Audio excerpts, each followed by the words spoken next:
판의 경계에서 일어나는 지각 변동들, 판들이 서로 이제 상대적으로 이동을 하기 때문에 각각의 경계에서 부딪히거나 멀어지거나 하면서 지각 변동이 일어나는데 각각 어떤 현상들이 일어나는지 우리 세 가지 경계를 나눠서 한번 이야기를 해보도록 하겠습니다.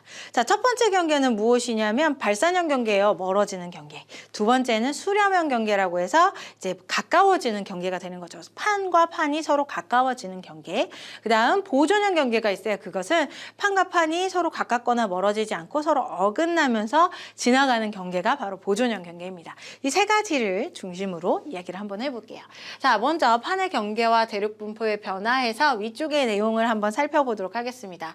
자, 대륙 지각과 해양 지각이 있고 혹은 대륙판과 해양판이 존재하겠죠. 그런데 얘네들은 이제 멘틀 대류의 연약권 위쪽에 존재해요. 밀도가 낮기 때문에 연약권의 위쪽에 둥둥둥 떠 있는 상태로 존재합니다.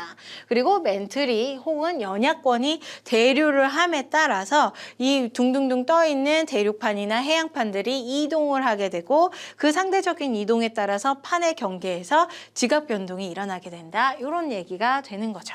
그래서 첫 번째 판의 경계가 발산형 경계예요. 자, 발산형 경계는 서로 멀어지는 경계, 무엇이 판과 판이 서로 멀어지는 경계를 이야기를 하는 거죠. 자, 해양판과 해양판이 멀어질 수도 있고요. 아니면 대륙판과 대륙판이 멀어질 수도 있습니다. 각각 이 현상들이 일어나는 대표적인 지형을 여러분들이 지도에서 꼭꼭 집어서 찾아내 줄 수가 있어야 돼요. 먼저 해양판과 해양판이 멀어지는 경계에서는 대서양 중앙해령이 존재해요. 거기가 어디냐면 요 부분이죠. 자, 바닷속에서 판과 판이 멀어져요. 그 이유는 멘틀이 아래쪽에서부터 상승하는 상승부이기 때문이에요. 자, 여기엔 안 써있지만 발산형 경계는 멘틀의 상승부이기 때문입니다. 자, 상승했다가 멘틀이 상승했다가 양쪽으로 퍼지겠죠. 이렇게 퍼지는 작용에 의해서 판과 판이 멀어지게 되는 거예요. 그 판과 판이 멀어지게 될 때에 해양판과 해양판 사이에서는 이제 화산 활동이 해저에서 일어나게 되고 그 결과 누가 만들어질 거냐면 해령이나 아니면 V자국인 열곡이 만들어지겠죠. 해령의 깊은 골짜기를 열곡이라고 하는데 그 곡자가 만들어지게 된다는 거예요. 그래서 자, 대서양에 보게 되면 판과 판이 만들어져서 해양이 점점 넓어지는 곡인 대서양 중앙해령이 이런 모습으로 보이게 돼요. 또 하나가 어디냐면 동태평양 중앙해령이에요. 이렇게 해서 이렇게 퍼져 있는 바다의 중심부에서 이렇게 길게 연결되어 있는 모습이 보이죠. 이런 부분이 바로 해양판과 해양판이 멀어지는 부분이다. 그럼 이런 멀어지는 부분에서는 해령이나 열곡만 만들어지느냐, 어떤 지각 변동들이 일어나느냐, 일단은 판의 경계에서 판의 활동들이 일어나게 되면, 이런 활동들이 일어나게 되면 지진은 무조건 일어납니다. 그런데 이 지진의 진원이 가까우냐? 지각에 가까우냐? 아니면 지각으로부터 멀리 깊숙한 곳에서 존재하느냐? 이 차이로 발생하게 돼요. 예를 들어서 이제 세 가지로 나누게 되는데, 자, 천발 지진이 있고요. 그 다음에 중발 지진이 있고요. 신발 지진이 있어요.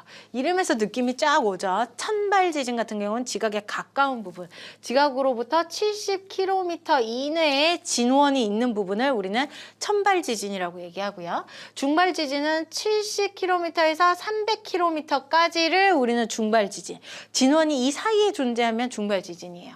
자, 신발 지진은 이제 300km 훨씬 더 이상에서부터 더 깊숙한 곳에서 지진 활동이 일어나면 우리는 신발 지진이라고 얘기하는 거죠. 다시 돌아와서 이런 발산형 경계에서는 멘틀이 상승해서 지각을 깨부수고 새로운 판을 형성해서 이렇게 멀어지게 만드는 거죠. 여기에서는 판이 생성되게 되는데, 자, 판이 생성되는 것뿐만 아니라 지진 활동도 천발 지진만 일어나게 되는 거예요. 지표면을 깨부술 때에, 그때 지표면 근처에서 일어나는 지진이기 때문에 천발 지진이 일어나는 거죠. 그 다음 화산 활동도 일어나게 됩니다. 왜 그러냐면 멘틀이 상승하면서 지표면이 깨지면 그 사이를 비집고 마그마가 빠져나오겠죠. 멘틀이 빠져나오겠죠. 그래서 화산 활동이 일어나게 돼요. 천발 지진과 화산 활동이 일어나고 그 결과 해령이나 열곡이 만들어지는 게 바로 이 해양판과 해양판이 멀어지는 발산형 경계이다. 그리고 이 해령이 만들어졌다는 얘기는 새로운 판이 생성되었다라는 얘기가 되기도 하는 거죠. 자, 그래서 지각이 생성된다. 그리고 양쪽으로 판이 이제 해양판이 확장된다. 이런 얘기가 여기서 나오는 것. 자, 대륙판과 대륙판이 멀어지기도 해요. 거기가 어디냐면 동아프리카 어디서? 동아프리카 열곡대 요쪽이에요. 요쪽. 자, 동아프리카 열곡대가 존재해요. 이 열곡대라는 게 바로 이제 해저 중심에서 이제 해령이 만들어졌어요. 우리 마그마의 뿡 터짐에 의해서 화산 활동에 의해서 만들어진 깊은 골짜기와 그다음에 높은 산맥 같은 게 우리는 해령이라고 부릅니다. 이건 해저 깊숙한 곳에서 만들어지는 반면에 자, 대륙판과 대륙판은 이제 해저 위쪽이죠. 지각의 위쪽 부분에서 일어나기 때문에 해령은 만들어지지 않고 대신 그 V자 곡인 깊은 골짜기인 열곡은 만들어져요. 그리고 이 열곡이 쭉 연결된 것을 우리는 열곡대라고 얘기를 하죠. 동아프리카 열곡대가 저기에서 형성이 되게 돼요. 서로 발산형 경계이기 때문에 자, 지진이 일어나는데 천발 지진이 일어날 거고요. 그 다음에 멘틀의 상승부이기 때문에 화산 활동이 일어나겠죠. 그래서 판의 생성이 일어나게 되는 모습이 이제 발산형 경계에서 일어난다. 공통적으로 작용하는 건 지진 활동, 화산 활동, 그 다음에 판의 생성 이런 것들이고 그 다음에 이제 각각의 얘는 다른 위치에서 일어나겠죠. 판이 어디냐, 위치가 어디냐에 따라서 알아두시면 될 것 같아요. 대서양 중앙해령, 동태평양 중앙해령, 그다음 우리 동아프리카 열곡대 이렇게 해서 발산형 경계 세 곳을 이야기를 한번 해봤습니다. 대표적인 지형과 지각 변동 알아두시고요. 그다음 두 번째로는 어디로 갈 거냐면요. 수렴형 경계로 갈 거예요.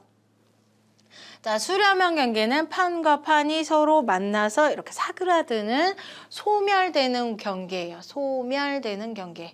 그리고 멘틀이 아래쪽으로 쭉 내려가는 경계. 하강부라고 얘기를 할 수가 있겠죠.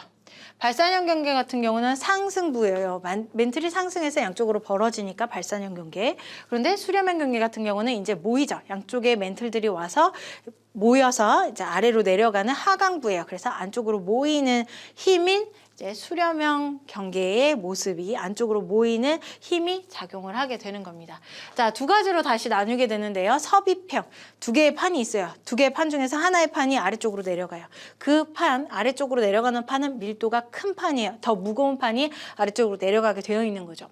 자, 충돌형 경계는 두 개의 판이 두껍거나 이제 밀도가 비슷비슷한 애들, 그런 애들은 만나서 아래로 내려가지 않고 위로 솟습니다. 지각들이 솟는다는 얘기예요. 지각들이 쭉 위로 솟게 돼요. 그래서 스코산맥을 만들게 되는 게 바로 충돌형 경계다라고 볼 수 있어요. 먼저 섭입형 경계부터 얘기를 해볼게요. 섭입형 경계 중에서 해안판과 대륙판이 서로 만나는 경계가 존재해요. 거기가 어디냐면 우리나라 옆에 일본 해구.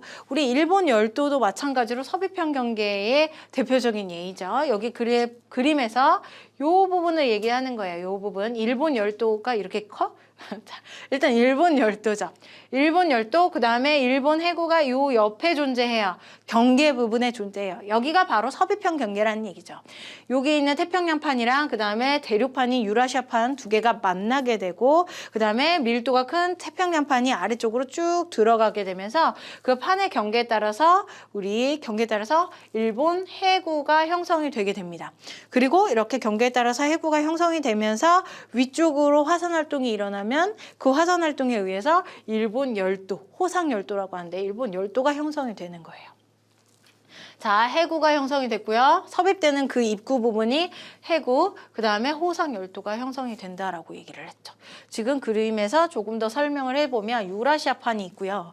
그 다음에 이제 태평양판이 있어요. 태평양판이 아래쪽으로 쭉 섭입해서 들어갈 거예요. 자, 섭입해서 들어가는 이유가 밀도가 크기 때문이다. 누구보다 유라시아판의 대륙판보다 밀도가 크기 때문이다. 그래서 섭입해서 들어갑니다. 그러면 일본이라고 했죠. 여기 부분이 바로 일본 해구예요. 해구. 바닷물은 어디 있어요? 바닷물은 이 위쪽쯤에 있어요. 위쪽쯤에 있어요. 그래서 깊은 골짜기, 바닷속에 아주 깊은 골짜기 해구가 만들어지게 되는데 여기가 일본 해구.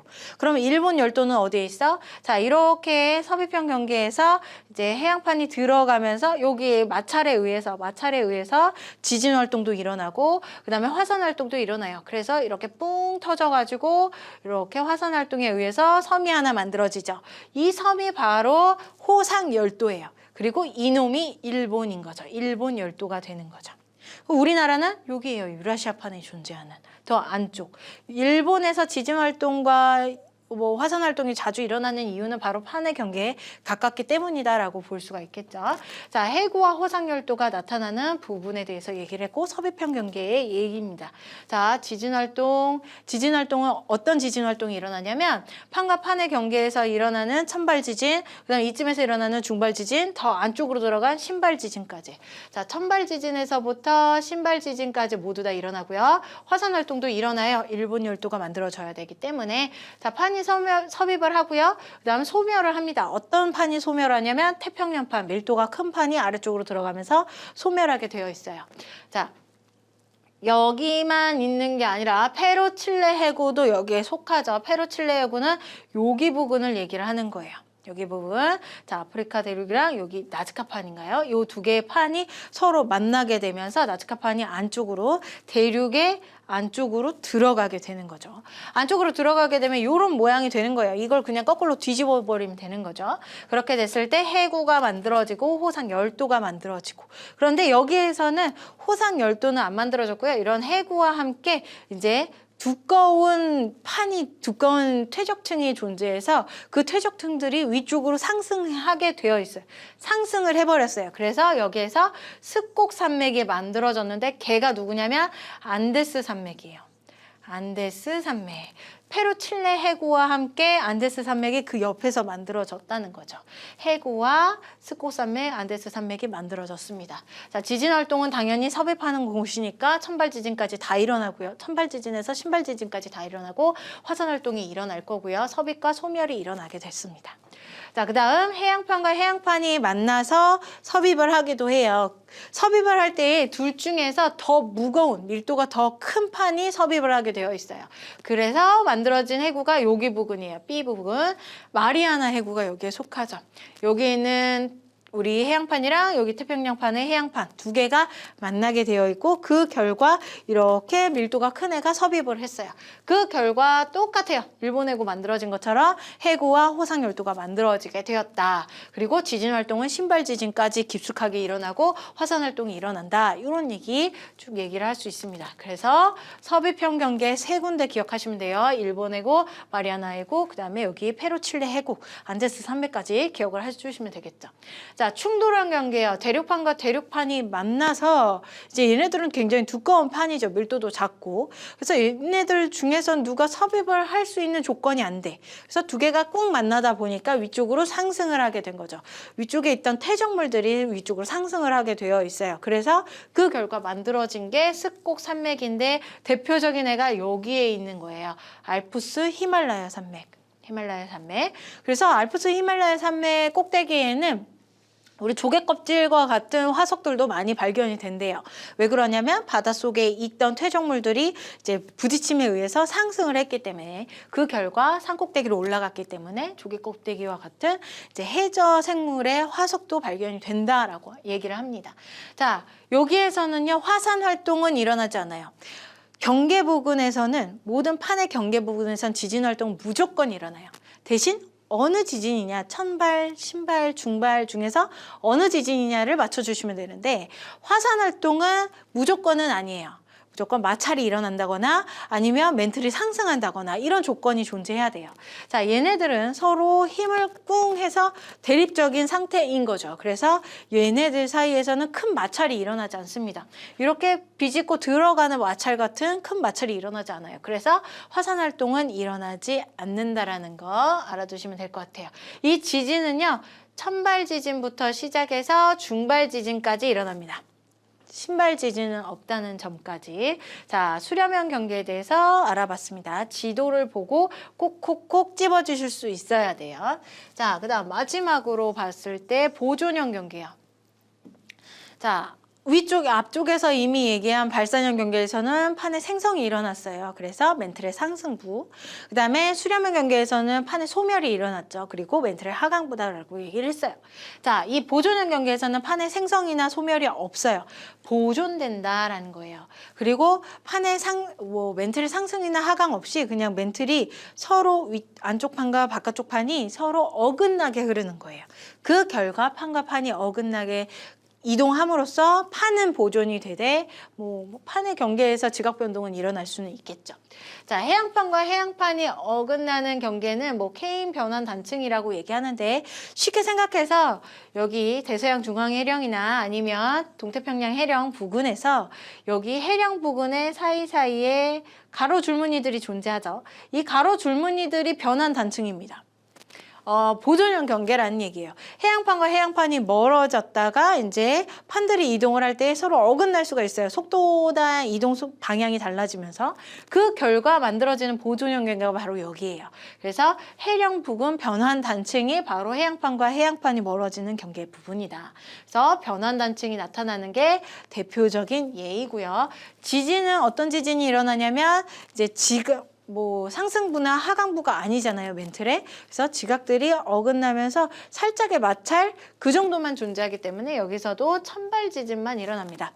또 하나 멘틀이 상승하거나 아니면 깊게 들어가면서 마찰이 일어나지 않기 때문에 화산 활동은 일어나지 않아요. 자, 해양판과 대륙판이 어긋날 때도 있어요. 어디냐면 여기 부근이야. 산 안드레아스 단층이라고 얘기하는데 대륙판과 해양판, 태평양판, 그 다음에 북아메리카판이죠. 얘네들이 서로 어긋나게 되어 있어요. 그래서 이 부근에서 단층이 일어나게 되는데 아래쪽에 있는 변환 단층의 생성 원리와 동일하죠. 변환 단층이 생성이 되었고 그 결과 천발 지진만 일어난다. 요 사실을 알아두시면 됩니다. 자, 그래서 이걸 풀어내는 방법은 지도를 주고 각각의 위치를 찝어줘요. 그러면 그 위치에서 발산, 수렴, 그 다음에 보존 중에 여러분들이 어떤 현상들이 일어나는지 어떤 지형인지 그런 것들을 다 맞춰주시면 돼요. 그래서 지도와 연결해서 대표적인 지형 기억을 하시면 되겠습니다.